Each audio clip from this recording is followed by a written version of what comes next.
నక్క ముఖం నక్క కుందేలు కథ. ఒకప్పుడు ఒక అడవిలో నక్క ఫాక్స్ ఉండేది. ఆ నక్క చాలా చతురం. అది దొంగతనాలకి, మోసాలకు ప్రఖ్యాతి పొందింది. ఒకరోజు నక్కకు ఆకలిగా ఉంది. తిండికోసం తిరుగుతుండగా ఒక చిన్న కుందేలు కనిపించింది. అందరూ ఎలాగైనా కుందేలు తెలివిగా ఉంటుందని చెప్పేవాళ్లు కదా.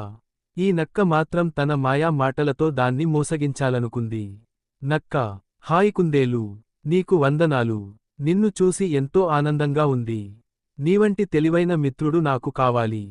కుందేలు, ధన్యవాదాలు నక్కాగారు. మీరు నన్ను పొగిడినందుకు. ఏమైనా సహాయం కావాలా? నక్క, ఒక్క చిన్న విషయానికి. నాకు దగ్గర్లో ఒక పండ్ల తోట ఉంది. అక్కడ మంచి పండ్లు ఉన్నాయి. మనం ఇద్దరం వెళ్లి వాటిని తింటే బాగుంటుంది. నీవు ముందుగా నడిచి మార్గం చూపిస్తే బాగుంటుంది. కుందేలు కొద్దిగా అనుమానంగా చూసింది.